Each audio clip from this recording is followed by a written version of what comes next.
Assalamualaikum warahmatullahi wabarakatuh. Alhamdulillahilladzi arsala rasulahu bil huda wa dinil haqq liyudhhirahu 'ala ad-din kullih wa kafaa billahi shahida.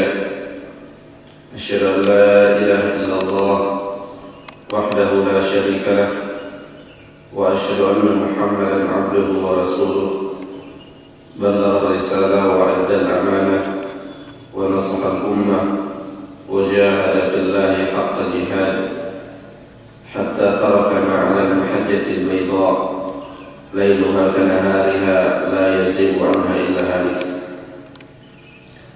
صلى الله عليه وعلى آله وصحبه ومن سار على نهجه واهتدى بهديه واستنى بسنته إلى يوم القيامة. أما بعد. Masyaallah muslimin wal muslimat, mitra edisi rahimani wa rahimakumullah. Alhamdulillah, kembali kita meneruskan pelajaran kita dalam hadis-hadis Rasulullah SAW yang terdapat dalam kitab Bulughul Maram. Dan kita sedang membahas hadis-hadis Nabi SAW yang menerangkan tentang hukum-hukum yang terkait dengan sumpah. Pada pelajaran sebelumnya telah disebutkan keadaan orang-orang yang bersumpah, di mana terkadang seseorang bersumpah karena ia diperintahkan oleh hakim disebabkan posisinya sebagai tersangka atau tertuduh, dan terkadang pula seseorang bersumpah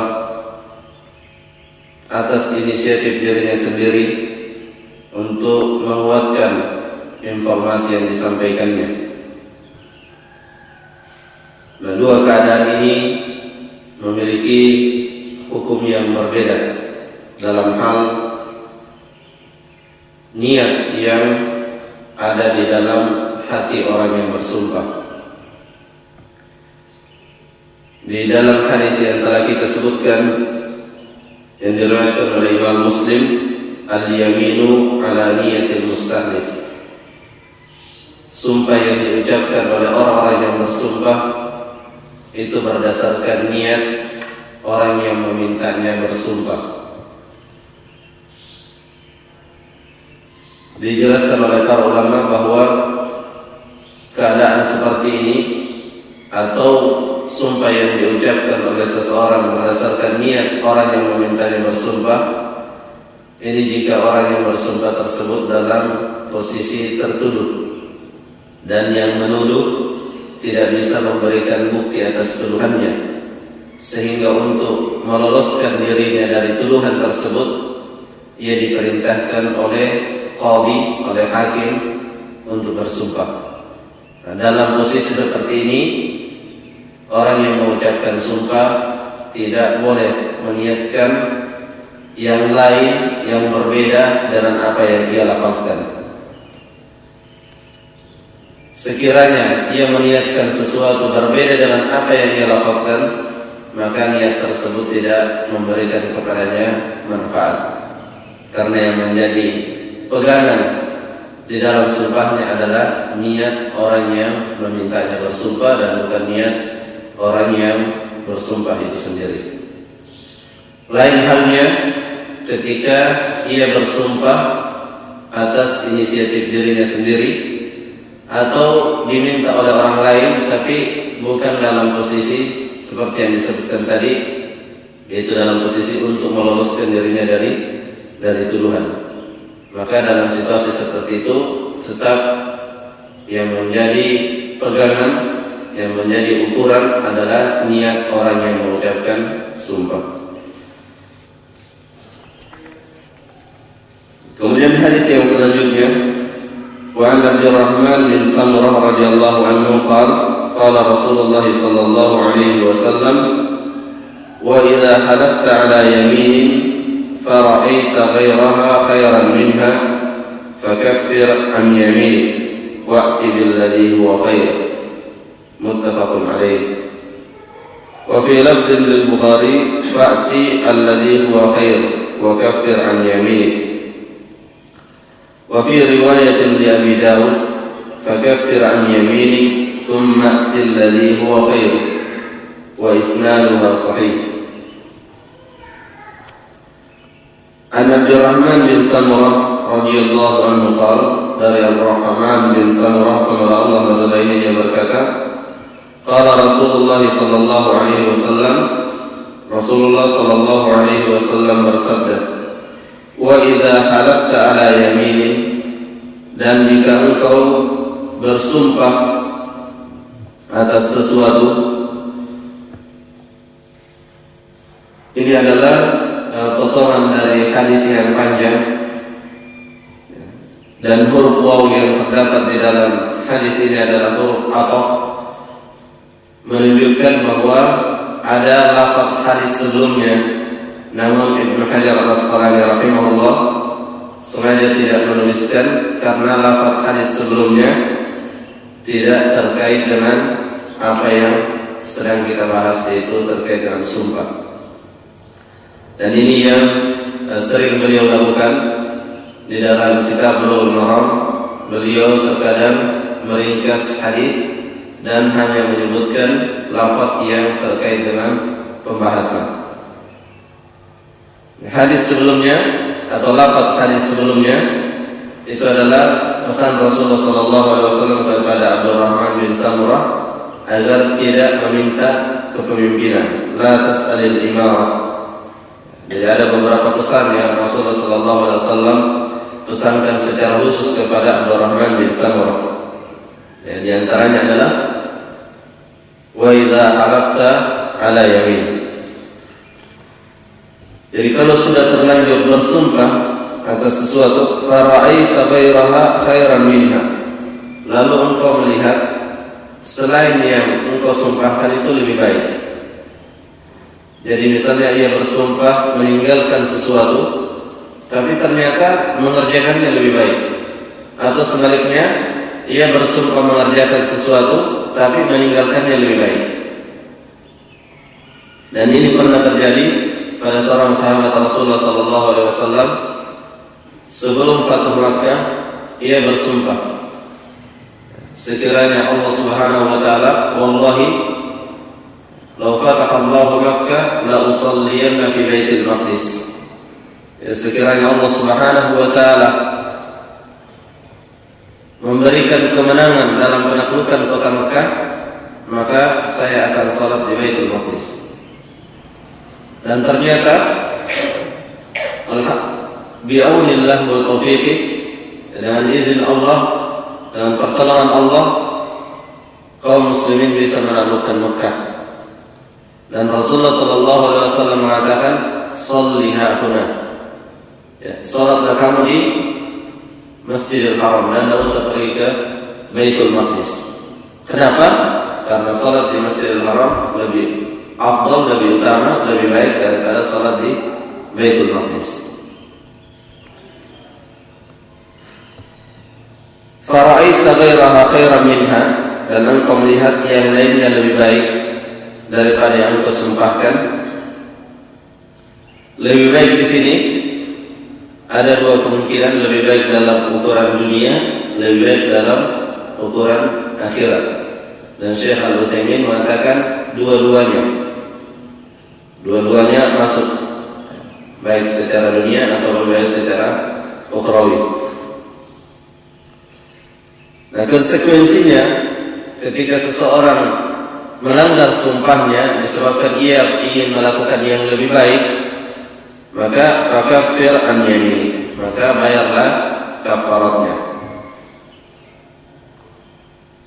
Dan telah disebutkan secara rinci di dalam Al-Quran kafarat orang-orang yang melanggar sumpah.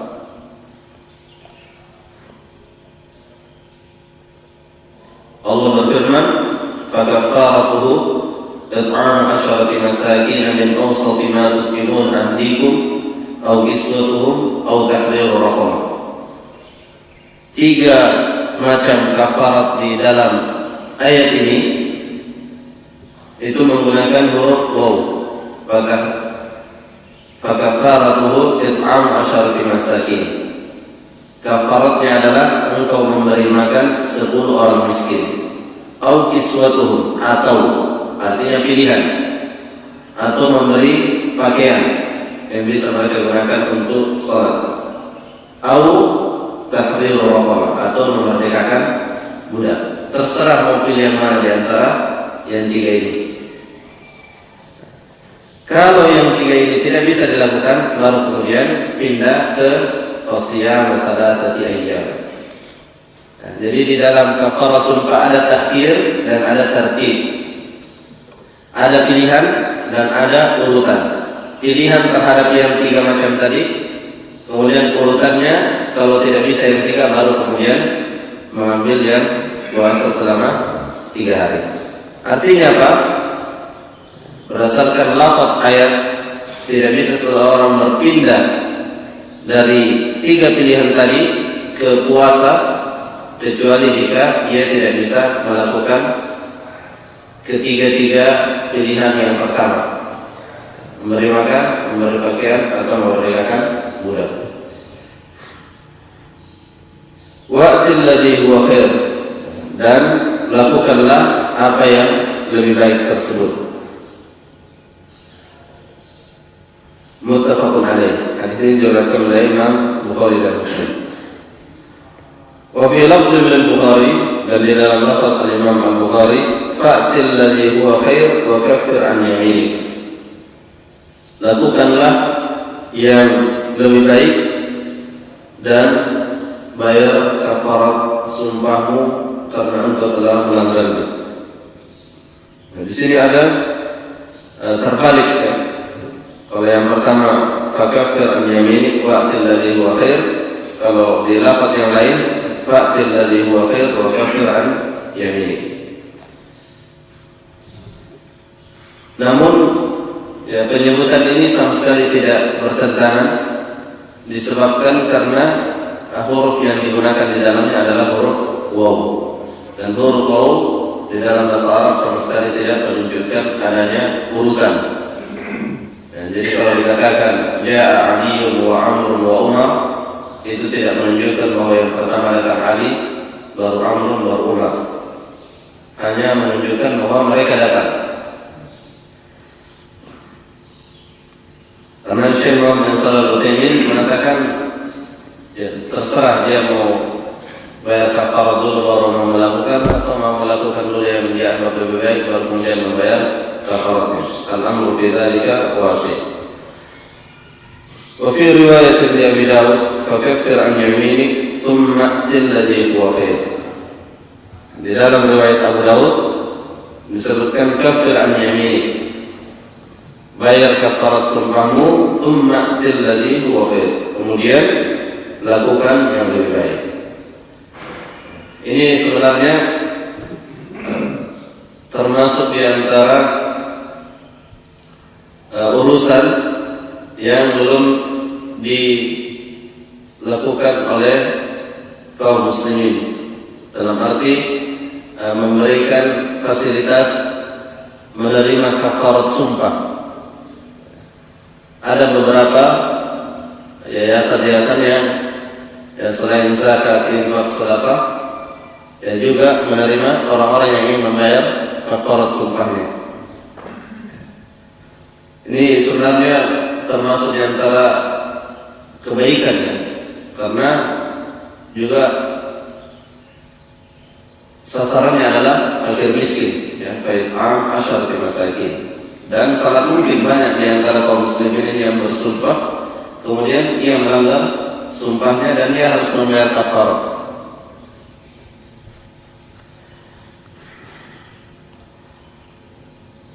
Syekh Abdullah Al-Bassam berkata, menyebutkan keadaan orang-orang yang bersumpah, beliau mengatakan al-halif ala amrin mustaqbalin yuridul halifu tahqiqa fi'lihi aw tarkihi.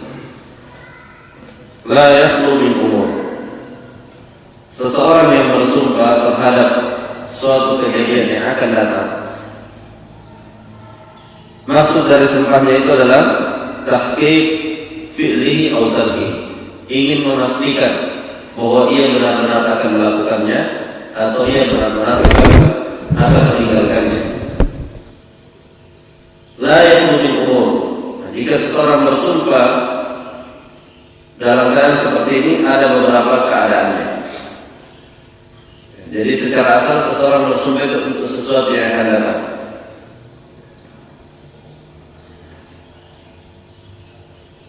Fa in halafa ala fi'li wajibin aw halafa ala tarki muharramin haruma hinsahu.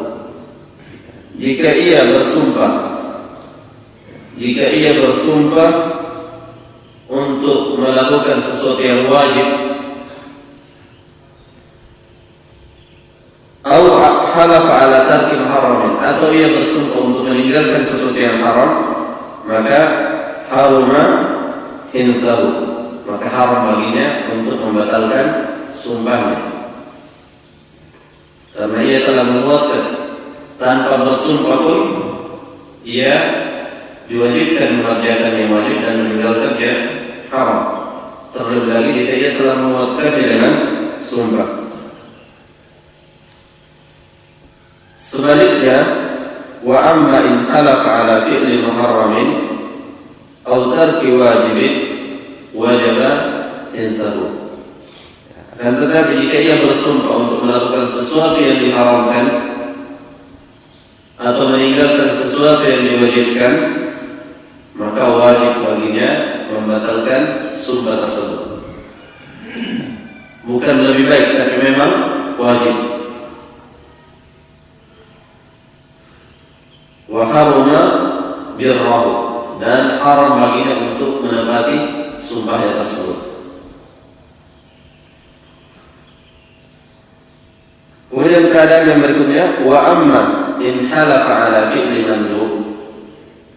Adapun kalau ia bersumpah untuk melakukan sesuatu yang disunnahkan, atau tarki makruhin, atau bersumpah untuk meninggalkan sesuatu yang dimakruhkan, fahuna yukrahu intahu, maka dalam keadaan seperti ini dimakruhkan membatalkan sumpahnya, karena mengerjakan yang sunnah itu jauh lebih baik meninggalkan yang makruh pun demikian. Dan dia telah bersumpah untuk melakukannya, untuk melakukan yang sunnah, atau dia telah bersumpah meninggalkan yang makruh. Kalau dia melanggar sumpahnya, berarti dia meninggalkan sesuatu yang lebih baik, maka dimakruhkan. Ya, misalnya dia mengatakan, saya tidak akan berpuasa pada puasa Senin Kamis, dia bersumpah demikian, maka dia bersumpah untuk meninggalkan sesuatu yang disunnahkan. Wa amma in halafa ala fi'li makruhin, adapun kalau dia bersumpah untuk meninggalkan sesuatu yang dimakruhkan, untuk melakukan sesuatu yang dimakruhkan,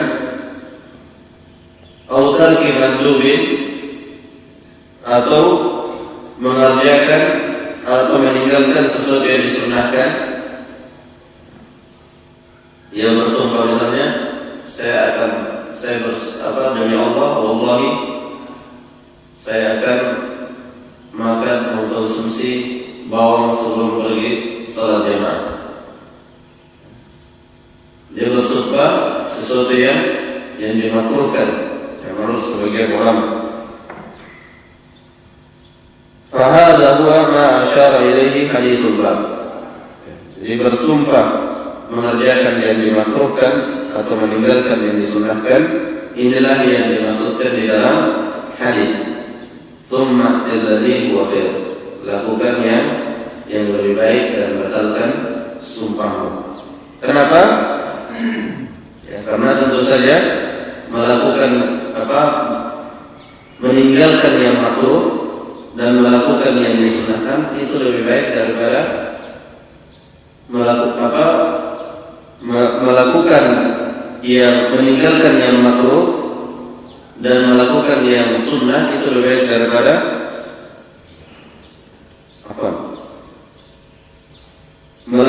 meninggalkan yang makruh itu lebih baik daripada meninggalkannya. Meninggalkan yang makruh lebih baik daripada melakukannya. Sebaliknya juga di dalam yang sunnah, melakukan yang sunnah lebih baik daripada meninggalkan yang sunnah. Dan inilah yang dimaksudkan di dalam hadis tadi. Tsumma alladhi huwa khair.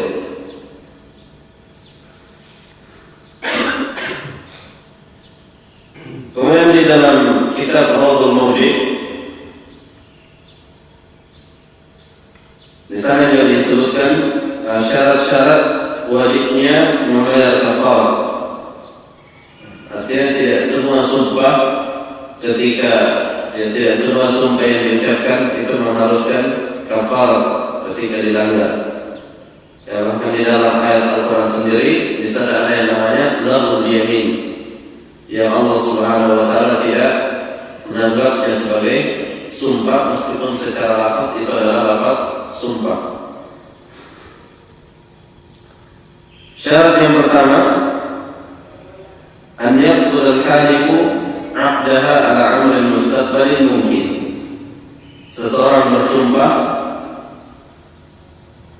Seseorang dalam sumpahnya memaksudkan untuk suatu urusan yang akan datang dan itu sesuatu yang mungkin secara logika. Fa in halafa 'ala amrin madin kadiban fahiya yaminul ghamus. Kalau dia bersumpah dengan sesuatu yang sudah terjadi dan dia berdusta di dalam sumpahnya, maka itu yang disebut dengan al-yaminul ghamus. Dan ini tidak ada kafarahnya, tapi bukan berarti tidak ada kafarahnya lantas tidak ada dosanya, justru lebih besar dosanya. Jadi kalau yang ada kafarahnya itu maksudnya kafarah yang akan menghilangkan dosa. Nah, kalau ini tidak ada kafarahnya, maka orang yang melakukannya diperintahkan untuk bertobat dengan taubatan nasuha. Karena al-yamin al-ghamus ini termasuk di dalam al-kabair, termasuk di dalam kategori dosa-dosa besar. Ya, sebagaimana hadis yang telah kita sebutkan, ya, seorang A'rabi, Arab Badui bertanya kepada Nabi sallallahu alaihi wasallam terkait dengan dosa-dosa besar. Rasulullah sallallahu alaihi wasallam menyebutkan beberapa dosa, salah satu yang beliau sebutkan adalah al-yaminul ghamus. Bahkan dari namanya saja sudah mengisyaratkan ya beratnya dosa orang yang bersumpah untuk suatu peristiwa yang telah terjadi kemudian dia dusta di dalam sumpahnya.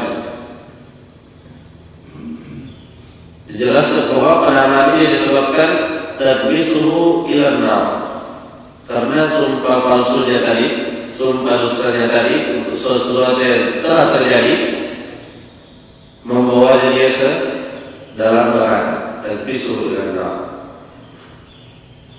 Terkecuali kalau ia keliru, ya, dia bersumpah untuk suatu kejadian yang sudah terjadi, dia mengira memang seperti itu keadaannya, kejadiannya, tapi ternyata tidak seperti itu.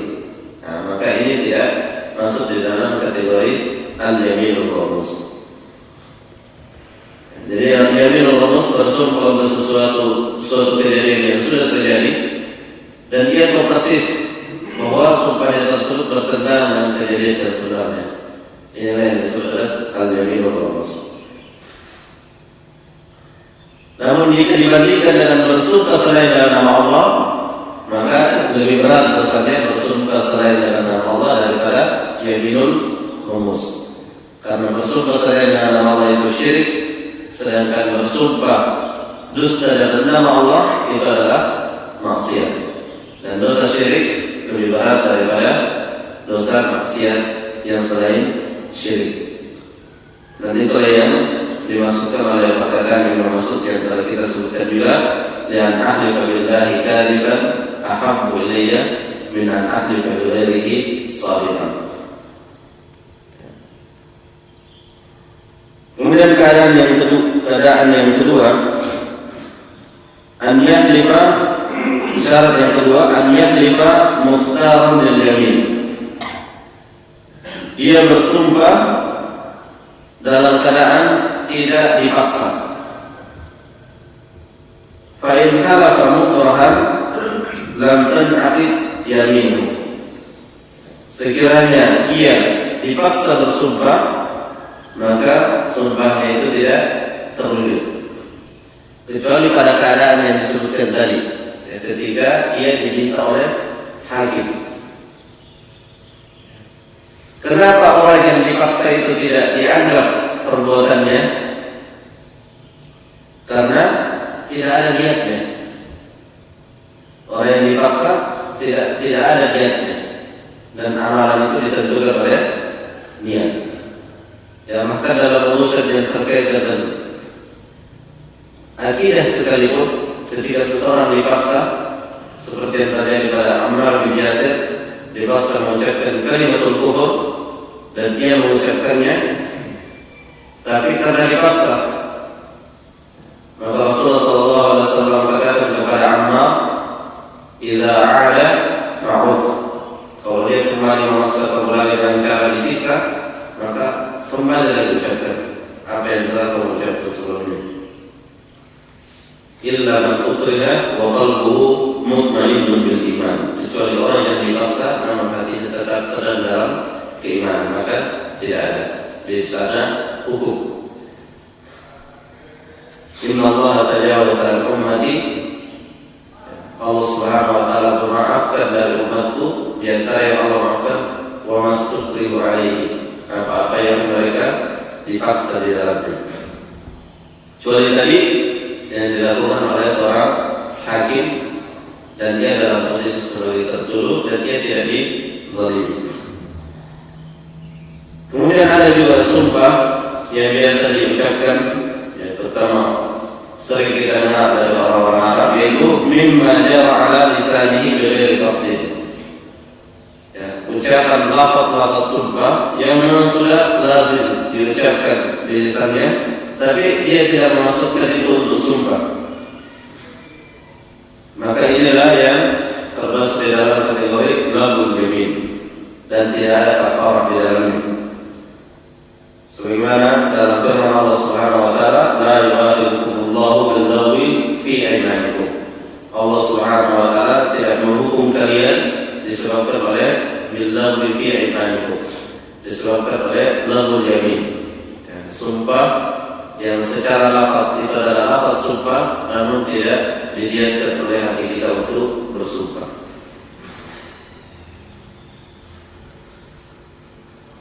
Kemudian yang ketiga, an yahdatha fi yaminihi bi an yaf'ala ma halafa ala tarkihi aw yatruka ma halafa ala fi'lihi mukhtaran. Syarat yang ketiga yang mengharuskan adanya kafarat adalah ia melanggar sumpahnya bi an yaf'ala ma halafa ala tarkihi. Misalnya ia melakukan apa yang ia telah bersumpah bahwa ia akan meninggalkannya, atau sebaliknya, atau yatruka ma halafa ala fi'lihi, atau meninggalkan apa yang sebelumnya telah bersumpah akan melakukannya. Mukhtar, dalam keadaan tidak dipaksa. Dzakiran yamini, dan dalam keadaan ingat bahwa ia telah bersumpah. Haditha wa alaihi kafarah, maka dia telah melanggar sumpahnya dan wajib baginya membayar kafarah. Jadi ada 3 uzur, ya, ada 3 uzur di mana syariat bertoleran dan tidak menghukum seseorang. Pertama dipaksa, kedua lupa, dan ketiga tidak tahu. Ya, tidak tahu hukum, lupa ataupun dipaksa. Ini termasuk uzur-uzur, dan inilah yang menghalangi jatuhnya vonis kepada seseorang. Ya, ketika kita menghukumi suatu perbuatan, siapa yang melakukan ini maka dia syirik, siapa yang melakukan ini maka dia kafir, siapa yang melakukan ini maka dia mubtadi. Itu perbuatannya, tapi orangnya Tidak bisa kita langsung hukumi berdasarkan perbuatannya tadi. Bahwa dia musyrik, dia kafir. Kenapa? Karena siapa tahu ada salah satu di antara tiga unsur ini. Siapa tahu dia melakukan kekufuran karena dia tidak tahu. Siapa tahu dia melakukan kemusyrikan karena dia tidak tahu bahwa itu sesuatu yang musyrik. Karena di para ulama selalu membedakan al-hukmu 'ala al-fi'l wal hukmu 'ala fa'il al-fi'l. Hukum terhadap perbuatan dan hukum orang yang melakukan perbuatan tersebut. Laisa kullu man waqa'a fil kufri waqa'a al-kufru 'alaihi. Tidak semua orang yang terjerumus dalam kekufuran lantas hukum kafir itu berlaku kepadanya.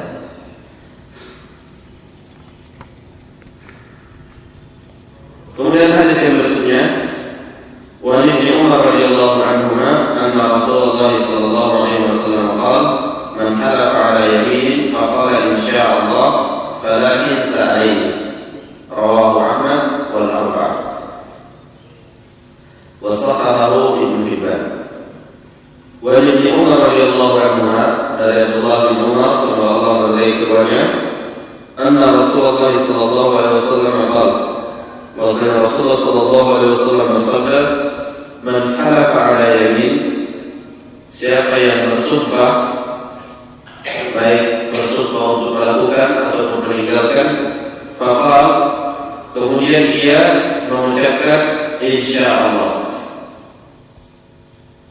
Dia mengucapkan insyaallah. Fala yatha alaihi, maka tidak ada pelanggaran sumpah atasnya. Maksudnya apa? Kalau dia mengucapkan insyaallah di awal sumpahnya atau di akhir sumpahnya, maka meskipun ternyata ia melanggar sumpahnya, ia secara hukum tidak terhitung telah melanggar sumpah.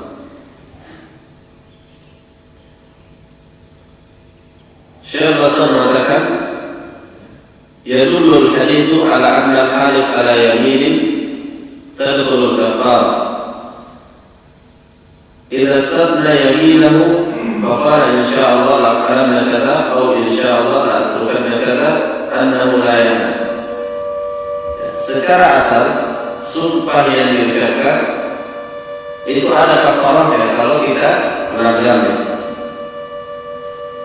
Namun kalau dia membuat pengecualian, istitsna, membuat pengecualian dengan kata-kata insya Allah, baik itu insya Allah saya akan melakukan insya Allah, kemudian dia bersumpah, atau dia bersumpah lalu kemudian di belakang mengatakan insya Allah annahu la ya'lam, maksudnya dia dianggap tidak melanggar sumpah. Dan inilah cara yang diarahkan oleh Rasulullah SAW kepada kita semua. Ketika kita bersumpah, ya hendaknya mengucapkan insya Allah. Atau ketika kita hendak melakukan sesuatu di luar sumpah sekalipun, ya, kita hendak melakukan sesuatu, maka kita selalu mengucapkan insya Allah. Wala taqulanna li syai'in inni fa'ilun dzalika ghadan illa insya Allah. Jangan engkau mengucapkan sesuatu bahwa saya akan melakukan suatu pekerjaan keesokan harinya kecuali engkau mengucapkan insya Allah. Nabi SAW pernah ditanya oleh seorang Yahudi, dan Rasulullah SAW mengatakan saya akan jawab besok. Ya, ternyata besok tidak turun ayat untuk jawaban pertanyaan Yahudi tersebut. Ya, Rasulullah dikatakan dengan wala taqulanna li syai'in inni fa'ilun dzalika ghadan illa insya Allah. Nabi Sulaiman juga kalau tidak salah, kalau bukan Nabi Sulaiman, Nabi Daud pernah mengatakan dalam semalam saya akan mendatangi istri-istriku ya sebanyak 90 atau berapa gitu ya, dan semuanya akan melahirkan seorang anak yang akan berjihad di jalan Allah Subhanahu wa taala. Ya, ternyata dari semua itu hanya satu orang yang melahirkan. insyaallah. Ini disebutkan oleh Syekh Utsaimin di dalam penjelasan Bulughul Maram Fathul Jalali wal Ikram. Bukan berarti bahwa Nabi Sulaiman tidak mengajukan urusannya kepada Allah, tapi ingin meyakinkan bahwa benar-benar dia ingin melakukan itu. Jadi menjadi pembelajaran kepada kita semua bahwa segala urusan kita itu ditentukan oleh izin Allah Subhanahu wa taala. Wallahu taala a'lam bishawab. Subhanahu